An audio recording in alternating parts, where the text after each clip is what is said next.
Hello friends, जय माँ बगलामुखी जानवासी। देखिए, अब ये दूसरी वीडियो में एक काम की बना रही हूँ। एक बहुत बड़ा टेंशन आया है, कोरोना चला गया है, फिर एक और चला गया, तब एक नई बीमारी जैसे बुरी है। हर जगह पे बच्चों को बुखार आ रहा है, बड़ों को बुखार आ रहा है, और बुखार आने के बाद अचानक से कुछ ना कुछ हो रहा है कि हार्ट अटैक आ रहा है, कितने लोग गुजर जा रहे हैं। हर किसी को हर किधर घर में ये सब हो रहा है। उसका कोई इलाज नहीं, एक नॉर्मल कहते हैं वायरल फैला हुआ है, लेकिन बहुत चिंताजनक बात है। बहुत मुश्किल से स्कूल खुला है। उसके लिए भी आज हमारी पूरी टीम, ये फ्राइडे को मैं काड़ूबाई जाऊंगी, वहाँ पे करके हम लोग आएंगे। हमारी पूरी टीम लगने वाले हैं। उसमें हम पूरी टीम माँ बगलामुखी का जप करेंगे, क्योंकि इस वक्त श्रावण का महीना चालू है, और महामृत्युंजय का जप करवाएंगे। तो मैंने सोचा है कि ये मंडे नहीं, अभी तो मैं आई हूँ थक के, ये मंडे को जो आने वाला मंडे है, उस दिन मैं किसी पंडितों को बुला के तो यहाँ पे मृत्युंजय जप रखवाने वाली हूँ। यहाँ रखवाऊँगी या तो फिर कहीं किसी मंदिर में मृत्युंजय जप का जाप करवाऊँगी एज ए पूरे देश के लिए, क्योंकि मृत्युंजय जाप बहुत बहुत ज़रूरी है। वो जाप करवाना है। मैं तो अभी कहीं नहीं जाऊँगी, क्योंकि अब मेरी हालत ऐसी नहीं है कि मैं कहीं जाऊँ यात्रा पे। अब ये यात्रा होगी 3 महीने के बाद ही, क्योंकि अब सिर्फ मैं काड़ूबाई जाऊँगी, सातारा तक जाके आया करूँगी। क्योंकि अब जो भी यात्रा मुझे करनी है वो मैं दिवाली के बाद करूँगी, क्योंकि अभी जन्माष्टमी आ रही है। जन्माष्टमी मेरी माँ विंध्यवासिनी का जन्माष्टमी रहता है। मुझे उस दिन पूरे दुनिया कृष्ण जी का जन्म मनाती है, मैं माँ विंध्यवासिनी का जन्म मनाती हूँ। इससे मैंने कृष्ण जी से भी कहा है, मेरी माँ विंध्यवासिनी से भी कहा है कि हे माँ, इस बार मेरे झूले को खाली मत रखना। इस बार आपके साहब के रूप में या तो माँ विंध्यवासिनी आना, या तो श्री कृष्ण जी आना, कोई भी आना, लेकिन इस बार झूले में ऐसा करना कि इस बार झूले में मैं आपकी मूर्ति नहीं बल्कि साक्षात किसी छोटे से बच्चे को रख के झुलाऊँ। इतना आशीर्वाद ज़रूर देना, इतनी यात्राओं का फल ज़रूर देना। तो वो रहता है। उसके बाद फिर गणपति आ रही है, उसके बाद फिर नवरात्रि आ रही है, फिर दिवाली आ रही है। तो इस बीच में ये पूजाओं में मुझे बिल्कुल भी टाइम नहीं। अब घर में पूजे का टाइम है, तो बिल्कुल भी मुझे टाइम नहीं कि मैं कहीं बाहर जाऊँगी।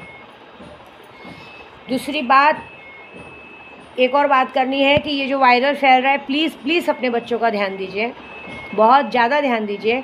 बहुत सारी औरतें ध्यान नहीं दे रहे। कल ऐसा हुआ है कि मेरे लड्डू का तक ब्लड टेस्ट हो गया। तो मुझे बहुत चिंता हो गई कि इतने छोटे से बच्चे का, जो बच्चा अभी देखा नहीं, उतने छोटे से बच्चे का ब्लड टेस्ट हो गया। ब्लड टेस्ट होना बहुत बड़ी बात है। ये बात पे कल मैंने केशव के पापा से लड़ाई भी की, लेकिन वो समझते ही नहीं है। मुझे कभी कभी एक बात समझ में नहीं आती है कि एक बच्चा 5 साल बाद जन्म लिया है, उसके साथ इतनी बड़ी लापरवाही क्यों? मैं ये बोलती हूँ, क्यों कोई लड्डू की मम्मी को, आंटी अंकल या उनके घर वाले, कोई क्यों लड्डू की मम्मी को ये बात पे लिए नहीं डांटता है कि तुम 2 साल से अलग रह रही हो, तुम दोनों मियाँ बीवी हो, गिने गिने 2 मियाँ बीवी हो, एक छोटा सा बच्चा है, कोई काम नहीं है घर में, छोटा सा डिब्बे जैसा घर है, फिर भी तुम बच्चे का ध्यान क्यों नहीं रख पा रही हो? क्यों बच्चे का खून कम हो गया? क्यों बच्चे का हीमोग्लोबिन कम हो गया? क्यों बच्चे को बार बार बुखार हो रहा है? मुझे बहुत चिंता हो गई थी। उस चिंता के लिए मैं केशव के पापा की एक हरकत में हमेशा नाराज़ होती हूँ कि ये आदमी सबके बारे में सुन सकता है, लेकिन उस औरत का नाम लेते उस आदमी को उसके बारे में सुनना ही नहीं। बोलता मुझे उसके बारे में बातें नहीं करनी। अरे क्यों? मैं सबके लिए एक बात बोलूँगी कि ऐसी बहुत सारी औरतें हैं, मेरे पास बहुत सारा वशीकरण आता है, ये होता है। लेकिन पहले ये टॉपिक ख़त्म करती हूँ कि मैं ये बात से नाराज़ हूँ केशव के पापा से कि उनको मेरे साथ भी रहना है, उसके साथ भी रहना है। मैं बोल रही हूँ कि भगवान आपको 1 2 3 नहीं 4 4 5 5 साइन दिखा रहा है, तुम तो वो हाल कर दो। मैंने कहानी बताया था ना कि एक आदमी, बाढ़ आ गई है, गांव में डूब रहा है, भगवान 3 बार आया उसको बचाने को, आजा आजा आजा, बाद में डूब के मर गया। और बाद में भगवान को जा रहा है, बोलता है आपने बचाने नहीं आया। तो भगवान बोलता है अभी चूतिया, आया तो था, नाव से आया था, एरोप्लेन से आया था, सब जगह से आया था। जब तू बोलता है कि साक्षात आके प्रकट होकर बचाओ, तो थोड़ी होता है। तो वो हाल इन पे, ये कहावत इन पे सूट करती है। भगवान तुमको बार बार उस औरत की शक्ल दिखा रहे, बार बार। मैं ये नहीं बोलती हूँ छोड़ दो, मैं ये नहीं बोल रही हूँ छोड़ दो, लेकिन बच्चे की जहाँ तक बात आती है, उसको डांटो तो सही। वो करती क्या है? बच्चा बीमार क्यों पड़ता है? कौन सा ऐसा डॉक्टर है जो माँ बाप का ब्लड टेस्ट नहीं ले रहा है? कभी देखिए, हमारे बच्चे जब छोटे थे ना, जब ऐसा एक बार मेरी बेटी बीमार पड़ी थी, वो नेप्पल बहुत पीती थी, मध का नेप्पल, तो उसको नेप्पल की वजह से प्रॉब्लम हो गई थी। तो डॉक्टर ने हम दोनों का ब्लड टेस्ट लिया था कि माँ बाप के अंदर तो कुछ कमी नहीं है। क्योंकि कभी कभी क्या होता है, माँ बाप का दोनों का ब्लड टेस्ट लेके चेक किया जाता है कि ज़रा देखो माँ बाप में कोई कमी तो नहीं। क्योंकि ब्लड ग्रुप किससे मिलता है? बाप से मिलता है कि माँ से मिलता है?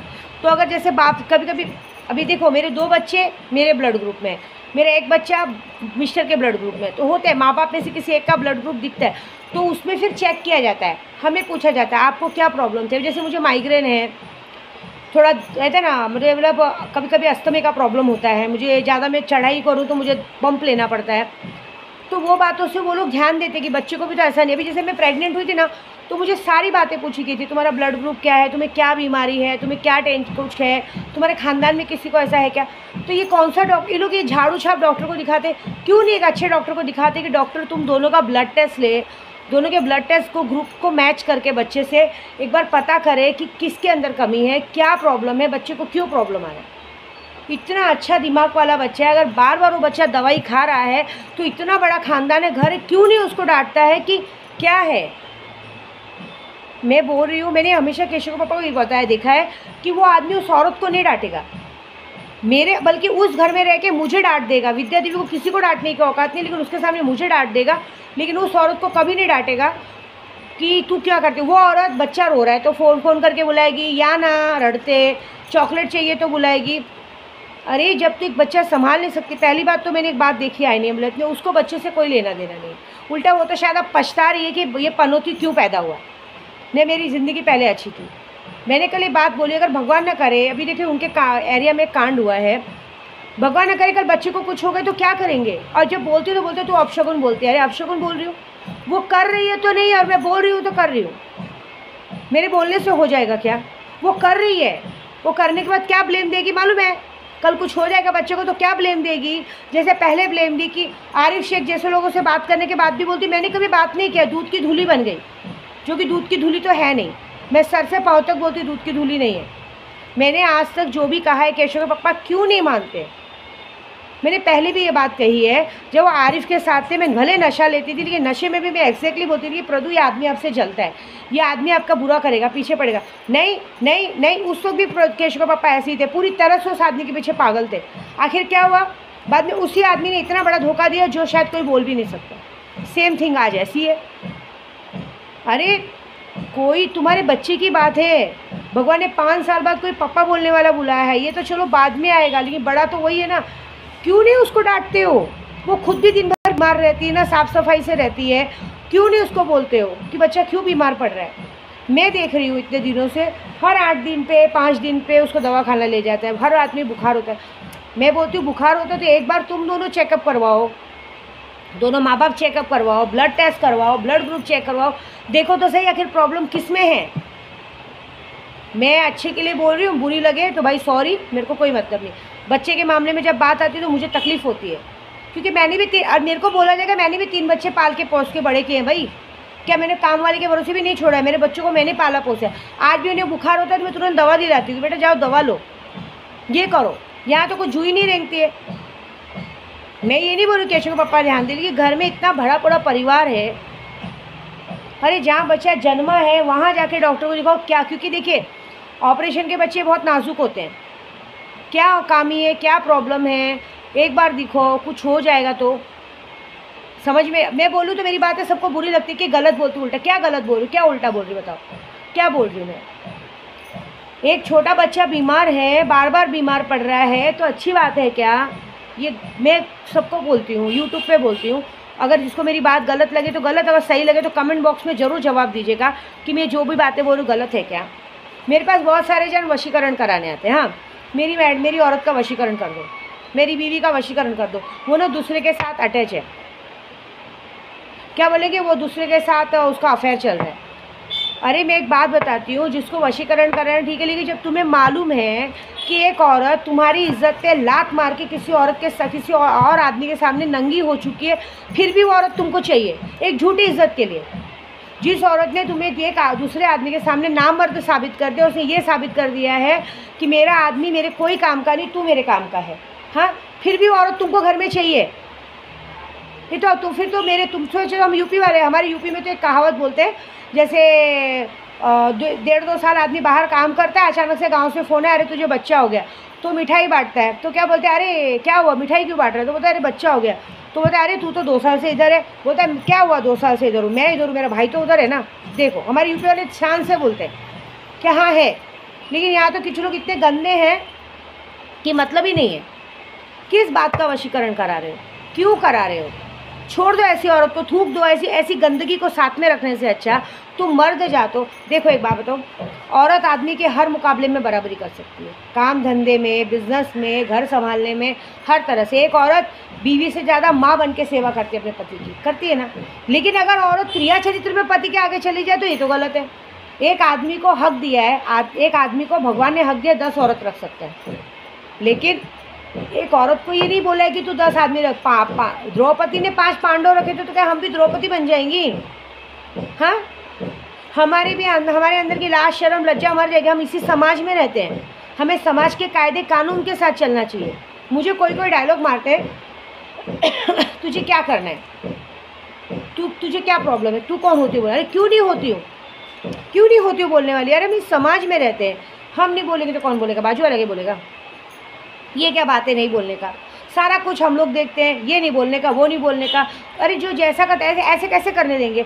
ऐसी औरतें समाज पे कलंक है।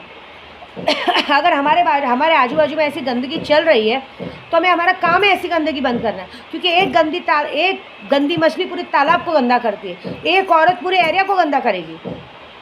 ये तो सही बात गलत है ना? यहाँ पे एक औरतें रहती हैं, एक औरतों का सैंपल बताती हूँ। उनको अपना पति चाहिए, ठीक है, चलो पति चाहिए। वो अपने ससुराल वालों पे केस करती है कि ये लोग मेरे पति को बांध के रखे, मेरे पति को मेरे पास आने नहीं देते। ओके ठीक है, चलो बेचारे ससुराल वालों की इज्जत पे बात आती है, ससुराल वाले जाते हैं अपने उसके पति को उसके हवाले कर जाते हैं। फिर भी ससुराल वाले बोलते हैं कि ये कैसे रहेगी, जो कि वो औरत खुद क्रिया चरित्र है, पता नहीं कितनों के साथ उसका अफेयर रह चुका है, पता नहीं कितने लोगों से वीडियो कॉल पर बात करती है वो। मैंने भी कितने लोगों को देखा है, सबूत है मेरे पास। लेकिन तो भी खुद रहेंगी रंडी, लेकिन पति चाहिए एकदम वो, मतलब भले मैं 10 के साथ सोऊंगी लेकिन मेरा पति भी मेरे साथ सोना चाहिए। क्यों भाई, क्यों? पूरा नहीं पड़ता है? हाँ, समाज के सामने दिखाएंगे अरे मेरे माँ बाप है, माँ बाप भी इतने बेशरम है, जानते हैं मेरी लड़की गलत है, फिर भी ये कौन सी बात है?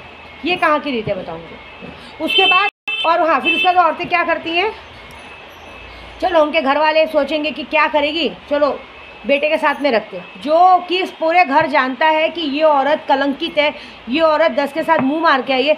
फिर भी मैं सोचती हूँ वो आदमी उस औरत के हाथ का खाता कैसे? हमारे में देखो, अगर ऐसी औरतों को निकालते नहीं है ना तो ऐसी औरतों को घर में रखते, लेकिन उनसे कोई रिश्ता नाता नहीं रखते, उनके हाथ का पानी भी कोई नहीं पीता है, चुपचाप घर का काम कर पड़ी रहे, आदमी उसको छूता भी नहीं है, उसको कहते हैं मर्द। लेकिन जो आदमी जानता है कि मेरी बीवी 10 के साथ जाके आ चुकी, ना भाई को छोड़ी, ना बाप को छोड़ी है, ना ससुर को छोड़ी, ना दोस्त को छोड़ी, उसके बाद भी अगर वो आदमी उसको पीछे बैक साइड में बिठा के पूरे गांव में घुमाता है तो सबसे बड़ा निर्लज आदमी, उससे बड़ा बेशरम आदमी इस दुनिया में कोई नहीं है।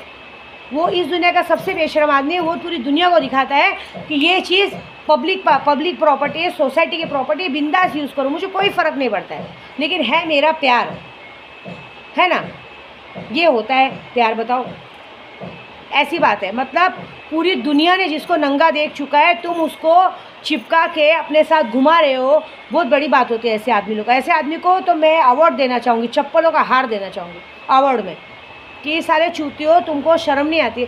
मैं कभी क्या सोचती हूँ, ऐसे आदमी लोग जानबूझ के अनजान बनते हैं कि सच में अनजान रहते हैं, ये मुझे समझ में नहीं आता। ये मुझे जानना है कि ऐसे आदमी लोग को जब पता है कि मेरी औरत किसी लायक नहीं बची है, फिर भी उनको बाइक पे पीछे बिठा के घुमाने में क्या मज़ा आता है? क्या वो और आगे दिखाते हैं कि देखो ये बहुत सुंदर है, और भी लोग चांस मार सकते हैं, लाइन लगा सकते हैं, आइए मोस्ट वेलकम, दरवाज़ा खुला है, ये बताना चाहते हैं? अरे ऐसे आदमी को तो उसको चप्पल से मारना चाहिए, उसकी तरफ देखना नहीं चाहिए कि तू घर में पड़ी रहे चल। लेकिन नहीं, क्या हो गया? एक सॉरी, मेरे ग्रुप में भी मुझे ना एक जन सॉरी बोलते, मुझे इतना गुस्सा आता है।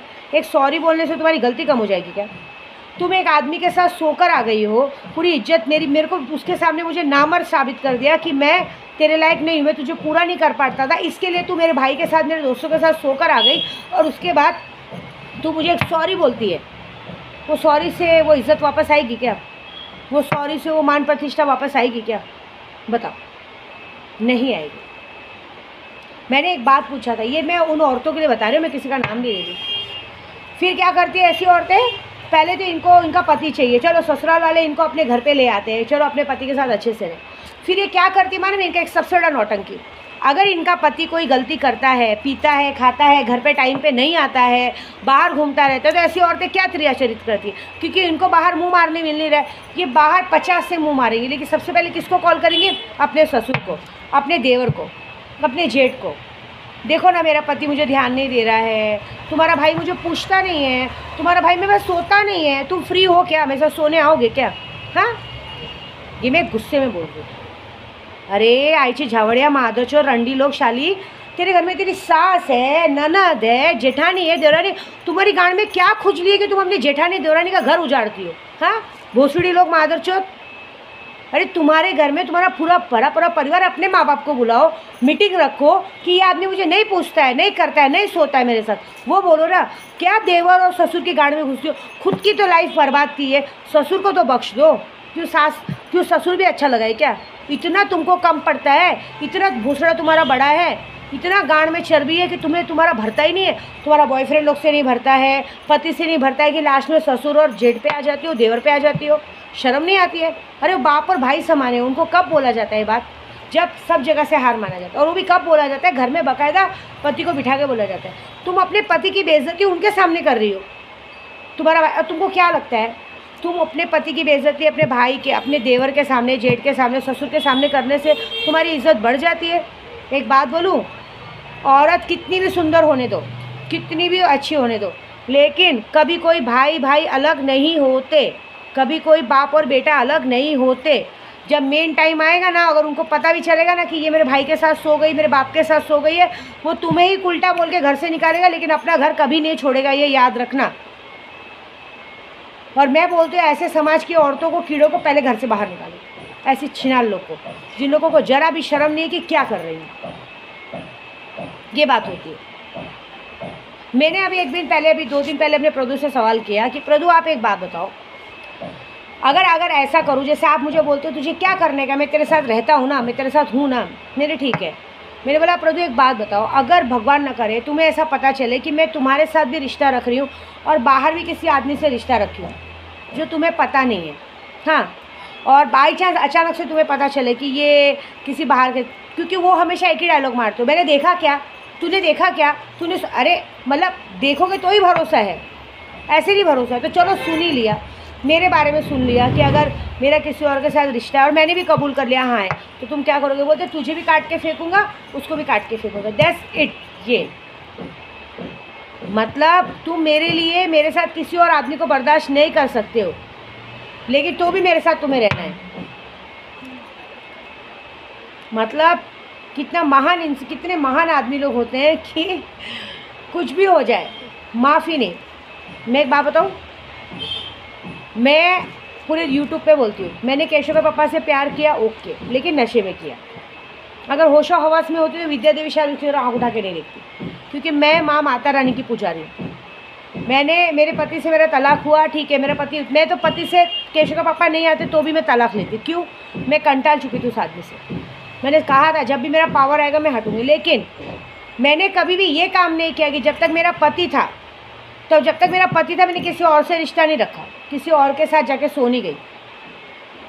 था मेरा एक दोस्त विनय करके, लेकिन उसके साथ मेरा कोई गलत रिश्ता नहीं था, एक दोस्त था, जिसकी वजह से, सिर्फ एक दोस्ती की वजह से मेरे घर वालों ने मेरे पीछे आदमी छोड़ दिए थे मारने। ये इन लोग की झूठी इज्जत, कभी पता नहीं किया कि क्या है क्या नहीं है। हाँ, ये हुआ। लेकिन जब मैंने अपने पति को छोड़ा और मेरे केशव के पप्पा को छोड़ा, उसके बाद आज तक भी मैंने किसी को नहीं देखा। और मैं खुलेआम बोलती हूँ कि अगर मैं नशे की दुनिया में नहीं जाती ना, तो मैं भले अपने पति को छोड़ देती, लेकिन मैं किसी और की तरफ भी नहीं। वो एक पहलू ऐसा था, वो चीज़ें थी, प्यार हुआ, आज बहुत ज़्यादा प्यार करती हूँ, लेकिन वो प्यार होना था और करना था। लेकिन अगर कोई मुझे ये बोले कि होशो हवास में विद्या देवी ने कोई गलती की, तो नहीं। और वो होशो हवास नहीं था, वो मेरे को पागल कर दिया गया था। उस पागलपन में एक लेडीज़ जब अकेली पड़ जाती है, जब कोई आगे पीछे साथ नहीं देता, ना माँ होते, ना बाप होते, ना पति होता है, जब पति रात को 12 बजे कुंडी लगा के सो जाता है, मरने के लिए एक औरत को छोड़ देता है, तब एक औरत ऐसा मजबूरी में कदम उठाती है। वो मेरी मजबूरी का कदम था। लेकिन अगर होशो हवास में विद्या देवी बोले, तो विद्या देवी समाज के दायरे के बाहर कभी नहीं जाएगी, और ना अपने बच्चों को जानने। मुझे ये बिल्कुल भी पसंद नहीं है। हम औरतें आदमियों की हर बात में बराबरी कर सकते हैं, पूजा पाठ में बराबरी कर सकते हैं, काम धंधे में बराबरी कर सकते हैं, कहते ना भारत की प्रधानमंत्री इंदिरा गांधी थी, वो अनाथ बच्चों को पालने वाली मदर टेरेसा थी। हम वो बनना चाहेंगे, लेकिन हम ये बनना चाहेंगे क्या कि हमारा पति 10 के साथ सोता है तो हम भी वही करेंगे क्या? छी छी छी छी, ये गलत बात है। ये काम में हम औरतों को कभी आगे नहीं बढ़ना चाहिए। हमारा पति भले, देखो हमारा पति 10 के साथ जा रहा है तो हमें उसे छोड़ दो, मंजूर है, लेकिन ये काम में अगर आगे बढ़ गए तो बहुत गलत है। इसके लिए सॉरी, मेरी बात बुरी लगी हो तो, लेकिन मैं सबको बोलूँगी अगर आपके आसपास में ऐसी गंदगी चल रही तो उसको रोको। नहीं तो तुम्हारे भी घर में बेटियां हैं, बेटे, एक गंदी मछली पूरे तालाब को गंदा करती है, याद रखना। मैं घर को भी बोलूँगी, जो घर की औरतें ऐसी हैं, उस घर में जिस घर की औरतें ऐसी हैं, उस घर की आने वाली पीढ़ियाँ भी सब फालतू निकलेंगी। उस घर में अगर भगवान न करे 1-2 बेटियाँ हुई तो उनका भविष्य ख़राब है, समझ जाना। फिर उनका भी शादी करके कोई मतलब नहीं, वो भी शादी करके समझ लेना 2-4 महीने बाद वापस आने वाली है, और उनका भी आप यही सुनोगे, क्योंकि कल वो भी बोलेंगी हमारी माँ ने किया तो हम क्यों नहीं करेंगे, ये बात। तो बस मेरी बात थोड़ी कड़वी ज़रूर होती है लेकिन सच्ची होती है। अगर किसको बुरी लगे तो थैंक यू। एक और बात, रक्षाबंधन आ रहा है। हर साल मेरे को सब राखी बांधने आती है यहाँ पे लेडीज़, खास करके मेरी अन्नू जी पहले आती है। तो मैं हर साल बोलती हूँ कि हम रक्षाबंधन इसलिए मनाते हैं कि हम ये दिखाते हैं कि हम औरतों को आदमियों की ज़रूरत नहीं, अगर हमारे पास भाई नहीं तो हम एक दूसरे को अपना रक्षक मान के रक्षाबंधन मनाती हैं। तो जब मैं ये बोलती हूँ ना कि मेरे नसीब में भाई और माँ का सुख नहीं है, तो किसी का तो हर साल मुझे रक्षाबंधन के पहले मैसेज आता है कि तुम क्यों हमारे बेटे के पीछे पड़ी हो। तो पहली बात तो मैं किसी का नाम लेती नहीं हूँ, और किसी का बेटा इतना भी लायकी का नहीं कि उसका नाम लेके मैं अपना मुंह गंदा करूँ। अगर मुझे इस बार मेरे व्हाट्सअप मैसेज में मैसेज आया तो इस बात का जवाब लेने मेरी अन्नू जी जाएंगी, उसके बाद जो होएगा उसकी गलती, मुझे पता नहीं। दूसरी बात, माया मैडम के लिए सज़ा है कि ये दूसरों की ज़िंदगी ख़राब करती है। दूसरों के भाई इसके भतार हैं और इनका खुद का भाई इसके लिए बहुत अच्छा है। तो इस रक्षाबंधन में कहती है बहन भाई को राखी बांधने जाती है तो भाई की रक्षक होती है, इस बार तू भक्षक बनेगी। मैंने पहले भी कहा है, तू जब भी मायके जाएगी तेरे भाई का बहुत बड़ा एक्सीडेंट होगा। और इस बार अगर तू रक्षाबंधन में अपने भाई के पास पहुंची तो ये लिख के लेना, तेरा भाई आजीवन व्हील चेयर से उठ नहीं पाएगा, इतना बड़ा एक्सीडेंट होगा। क्योंकि ये तेरे क्रिया चरित्र, तूने जो आज तक पाप किए हैं, तूने आज तक सब आदमियों को जिस तरह से यूज़ किया है, उस पापों की सज़ा तुझे ये दे रहे हैं हम सब मिलके। मैं, मेरा ग्रुप, हम सब ने ये लकीर बांधी है कि अगर माया मैडम अपने घर तक जाती है, चाहे वो जो भी माया मैडम हो, माया मैडम 4-5 है, अगर वो अपने मायके तक पैर रखती है तो इस बार उसका भाई या बाप जो भी रहेगा आजीवन के लिए अपाहिज बन के व्हील चेयर पर घूमेगा, और उसको ज़िंदगी भर का उसका खर्चा इसको उठाना पड़ेगा। इसके पाप की सज़ा इसके घर वालों को मिलने वाली है। बस, जय माता दी।